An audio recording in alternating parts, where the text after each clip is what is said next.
नमस्ते एवरीवन, इस वीडियो से हम कोप्लेनर फोर्सेस की शुरुआत करने वाले हैं। इंट्रोडक्शन थोड़ा सा लंबा होने वाला है, इसलिए डिस्क्रिप्शन में मैंने टाइम स्टैम्प्स दे रखे हैं। आप कोई भी टाइम स्टैम्प के ऊपर जंप करके जहां पे आपको जाना है जा सकते हो।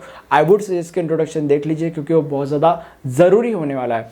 अब कोप्लेनर फोर्सेस के अंदर तीन चीज़ें होती है: concurrent force system, parallel force system and general force system.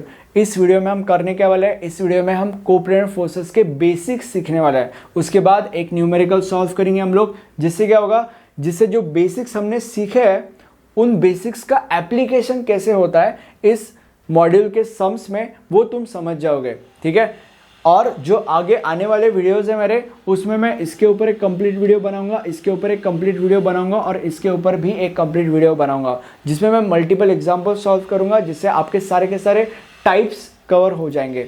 ठीक है, और जो आगे आने वाले वीडियोस है उसमें मैं तुम्हारा पूरा का पूरा मैकेनिक्स कवर कर दूंगा। इनफैक्ट अभी तक मैंने पूरा का पूरा मैकेनिक्स कवर कर दिया होगा, उसके ऊपर मैंने प्लेलिस्ट बना दी होंगी और उस प्लेलिस्ट का लिंक आई बटन में या डिस्क्रिप्शन में आपको मिल जाएगा। ठीक है, अब शुरू करते हैं। स्टार्टिंग में तुम्हें दो चीज़ें समझना जरूरी है। चीज़ नंबर 1, स्टार्टिंग में ऐसा हो सकता है कि तुम्हें कुछ चीज़ें ना समझे, बट जब हम ये सम सॉल्व करेंगे तब आपको सारी की सारी चीज़ें समझ जाएगी और आप एक कोप्लेनर फोर्सेस के शहंशाह कहलाओगे। ठीक है, दूसरी चीज़ जो तुम्हें समझने की ज़रूरत है कि इसके पहले मैंने एक वीडियो बनाया था जिसका टाइटल था how to resolve any force in just 5 second, और बाजू में ऐसे मेरा ऐसा स्माइलिंग फोटो बना था। तो अगर तुमने वो वीडियो नहीं देखा, दैट्स टोटली फाइन। अगर नहीं देखा तो ओके, इस वीडियो में हम वो सारी की सारी चीज़ें फिर से एक बार रिवाइज करेंगे। अगर तुमने वो वीडियो देखा होगा तो आपका रिवीजन हो जाएगा, और अगर आपने वो वीडियो नहीं देखा होगा तो इट्स ओके, हम फिर से एक बार करने वाले हैं। ठीक है, तो टेंशन नहीं लेने का है। अब शुरू करते हैं। सबसे पहले कुछ बेसिक चीज़ समझनी है तुम्हें। पहली चीज़, types of forces. 3 types of forces होता है: horizontal force, vertical force and inclined force. Right, हम हमेशा सिर्फ और सिर्फ इंक्लाइंड फोर्स को रिजॉल्व करते हैं, हॉरिजॉन्टल फोर्स और वर्टिकल फोर्स को हम रिजॉल्व नहीं करते कभी भी। दूसरी चीज जो तुम्हें समझने की जरूरत है, 4 क्वाड्रेंट्स होते हैं: quadrant 1, quadrant 2, quadrant 3, quadrant 4। Quadrant 1 में एक्स और वाई कंपोनेंट हमेशा पॉजिटिव होता है, क्वाड्रेंट 2 में एक्स कंपोनेंट नेगेटिव होता है, वाई कंपोनेंट पॉजिटिव होता है, क्वाड्रेंट 3 में एक्स और वाई कंपोनेंट दोनों के दोनों नेगेटिव होता है, और क्वाड्रेंट 4 में एक्स कंपोनेंट पॉजिटिव और वाई कंपोनेंट नेगेटिव होता है। उसके बाद जो चीज समझने की जरूरत है वो ये है, एक्स एक्सिस और वाई एक्सिस। अगर अभी एक्स एक्सिस ऐसे होता है, वो हॉरिजॉन्टल होता है, राइट। सो अभी अगर पॉजिटिव है तो हम राइट साइड का एरो लेंगे, अगर नेगेटिव है तो लेफ्ट साइड का एरो लेंगे। वाई एक्सिस वर्टिकल होता है, तो अगर लाइक पॉजिटिव है तो ऊपर का एरो लेंगे, अगर नेगेटिव है तो नीचे का एरो लेंगे। अब शुरू करते हैं, हमारे पहले सम के ऊपर आते हैं। ये हमारे बेसिक्स थे। अब हमारा पहला सम कहता है find the resultant of all the concurrent forces acting on particle Z. अब मुझे कैसे पता चला कि ये सम एक कॉन्करेंट फोर्स का सम है? यहाँ पे जितने भी फोर्सेस है, सारे के सारे फोर्सेस सिर्फ और सिर्फ एक पॉइंट से गुजर रहे हैं, तो इससे मुझे पता चलता है कि ये एक कॉन्करेंट फोर्स का सम है। अब यहाँ पे हमें क्या करना है? सबसे पहला स्टेप, एक 4 स्टेप प्रोसेस बनाया मैंने तुम लोग के लिए, रफ है। अगर तुम मल्टीपल एग्जांपल्स या 1-2 एग्जांपल्स भी सॉल्व कर दोगे तो तुम्हें इस 4 स्टेप प्रोसेस की जरूरत नहीं पड़ेगी। तो step number 1, resolve all forces. अब यहाँ पे कितने फोर्स हैं? 1, 2, 3, 4। इनमें से हम ये और ये फोर्स रिजॉल्व नहीं करने वाले। क्यों? क्योंकि स्टार्टिंग में मैंने तुम लोग को बोला था कि वर्टिकल और हॉरिजॉन्टल फोर्स हम रिजॉल्व नहीं करते, हम सिर्फ और सिर्फ इंक्लाइंड फोर्सेस को रिजॉल्व करते हैं। तो हम सिर्फ और सिर्फ ये 2 फोर्स को रिजॉल्व करेंगे as a step number 1। Resolve कैसे करते हैं? उसके लिए ये 4 स्टेप प्रोसेस है। सबसे पहले देखो कि फोर्स किस क्वाड्रेंट में जा रहा है। अब सबसे पहले इस फोर्स को उठाते हैं। अब ये फोर्स किस क्वाड्रेंट में जा रहा है? ऐसे जा रहा है, मतलब 3rd क्वाड्रेंट में जा रहा है, राइट। ये हमारे क्वाड्रेंट से यहाँ पे देखो, तो अभी 3rd क्वाड्रेंट में जा रहा है। 3rd क्वाड्रेंट में एक्स नेगेटिव है और वाई नेगेटिव है। अगर एक्स नेगेटिव है, मैंने तुम लोग को बोला था कि लेफ्ट एरो लेंगे, तो लेफ्ट एरो लेंगे और यहाँ पे चिपका देंगे, राइट। उसके बाद वाई एक्सिस भी नेगेटिव है, तो इसलिए नीचे का एरो लेंगे, तो नीचे का एरो लेंगे और यहाँ पे चिपका देंगे, राइट। जब हमारे ये 2 एरोज हम डाल देते हैं यहाँ पे, हमारा सिर्फ और सिर्फ एक गोल होता है, और वो है इन एरोज की वैल्यूज निकालना। कैसे वैल्यूज निकालते हैं? वैल्यूज ऐसी दिखती है, बहुत ज़्यादा बदसूरत दिखती है, मैंने तुम लोग को पहले भी बोला है। अब यहाँ पे कैसे करेंगे?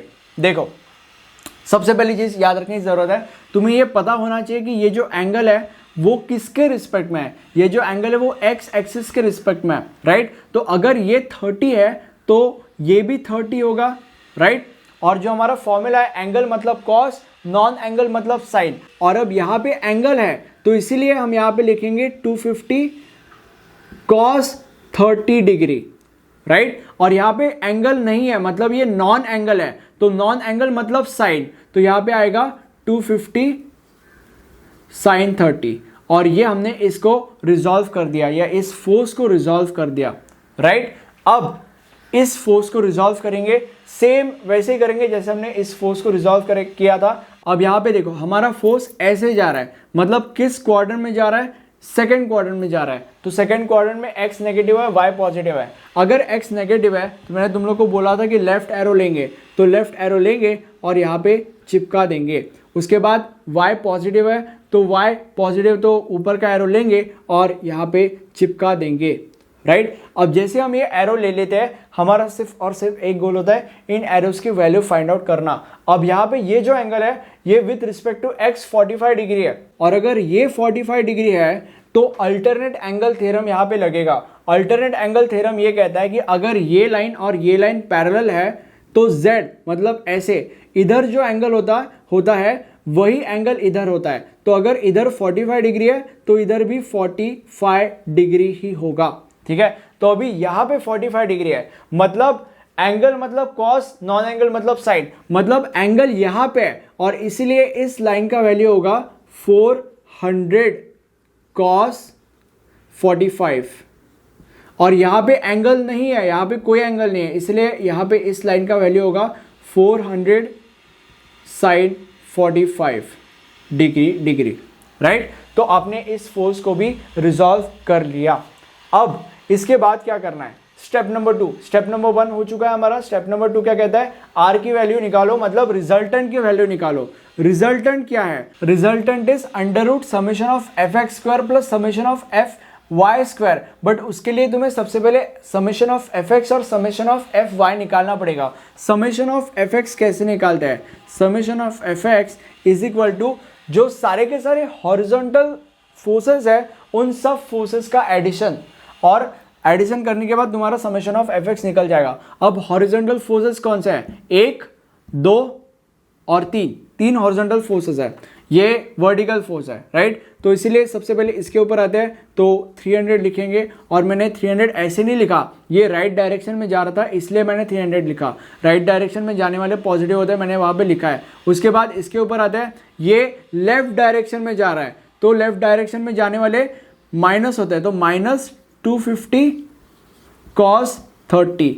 उसके बाद ये, अब ये क्या है, ये लेफ्ट जा रहा है, तो लेफ्ट जाने वाले लोग नेगेटिव होता है, तो नेगेटिव 400 कॉस 45, राइट। और अगर तुम इसको कैलकुलेट करोगे, कैलसी में जस्ट ये पुट कर दो, तो आंसर आएगा माइनस 199.34। और क्योंकि ये माइनस है और क्योंकि हम x को सॉल्व कर रहे हैं, इसीलिए अगर जब माइनस होता है x में तो क्या होता है, लेफ्ट का एरो लगता है, इसलिए यहाँ पे ये लेफ्ट का एरो हम दे देंगे। बट जो एक फोर्स होता है वो कभी भी नेगेटिव नहीं होता, इसलिए हम यहाँ पे इसको पॉजिटिव लिख देंगे। बट ये जो एरो है वो ऐसा का ऐसा लगेगा। ये आपका इसका आंसर है। और अब समेशन ऑफ एफ वाई निकालेंगे, इसमें सेम चीज करेंगे, बट सारे के सारे वर्टिकल फोर्स इसमें आएंगे। वर्टिकल फोर्सेस कौन से है, 1, 2, 3 वर्टिकल फोर्सेस है। तो अभी यहाँ पे फाइंड इट ऊपर जा रहा है, ऊपर जाने वाले लोग पॉजिटिव होते हैं, तो इसलिए यहाँ पे हम पॉजिटिव फाइंड इट लिखेंगे, प्लस प्लस या माइनस मुझे नहीं पता। अब यहाँ पे इसके ऊपर आता है, अब ये भी ऊपर जा रहा है वर्टिकल में ऊपर जाने वाले लोग पॉजिटिव होते हैं, इसलिए पॉजिटिव 400 साइन 45। उसके बाद ये देखो ये नीचे जा रहा है, तो इसलिए नेगेटिव 250 साइन 30। इसको सॉल्व करो, यहाँ पे ये पॉजिटिव है और हम y एक्सिस का सॉल्व करें तो y एक्सिस का पॉजिटिव मतलब ऊपर, और इसलिए हम यहाँ पे ऊपर का एरो देंगे। अब ये नेगेटिव नहीं है तो वो फालतूगिरी नहीं करनी पड़ेगी जो हमने यहाँ पे की थी। अब हमारा ये दोनों वैल्यूज आ गए, अब हम ये दोनों के दोनों वैल्यूज यहाँ पे डाल देंगे। सो दैट इज, कहाँ पे लिखो, यहाँ पे लिख दो, ठीक है। r is equal to summation of under root summation of F x square plus summation of F y square, right. इसके अंदर हम इनकी वैल्यूज डालेंगे, दैट इज 199.34 और इसका आंसर आएगा 687.4 Newton. And one more thing, ये जो कैलकुलेशंस है ना, जो कैल्शियम में करने पड़ते हैं, बहुत ज़्यादा इजी कैलकुलेशंस है, इसीलिए मैं तुम लोग को करके नहीं बता रहा हूँ। अगर डिफिकल्ट कैलकुलेशंस आते हैं इन फ्यूचर में तुम लोग को डेफिनेटली करके बताने वाला हूँ, तो उसका टेंशन नहीं लेना है, ठीक है। बट ये बहुत ज़्यादा ईजी कैलकुलेशन तुम लोग को भी पता है। अब आगे बढ़ते हैं, आर का वैल्यू हमारा आ चुका है, अब थीटा का वैल्यू निकालते हैं। थीटा का फॉर्मूला है tan इनवर्स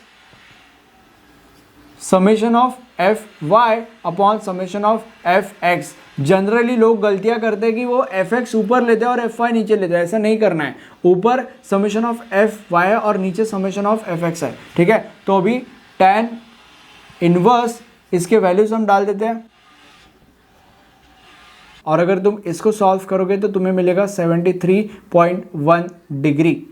tan इनवर्स कहाँ से है? अगर शिफ्ट दबा के वहाँ पे कैल्शियम में tan इनवर्स होता है, वो दबाओगे, अंदर डब्बा होता है, एक ऑप्शन होता है कैल्शियम में, वो दबाओगे और सॉल्व करोगे तो तुम्हें आंसर मिल जाएगा। अब ये दोनों आंसर्स आने के बाद हम फाइनली लिखेंगे या फाइनली ये देखेंगे कि जो हमारा x है और y है उनके एरोस कहाँ पे है। मतलब x का एरो लेफ्ट में मतलब x नेगेटिव है और y का एरो ऊपर है मतलब y पॉजिटिव है। अब ऐसा कौन सा कोऑर्डिनेट है जिसमें x नेगेटिव है और y पॉजिटिव है? Coordinate number 2। तो अभी यहाँ पे हम लिखेंगे from summation of F x and summation of F y we can say that कि और resultant force is in second quadrant.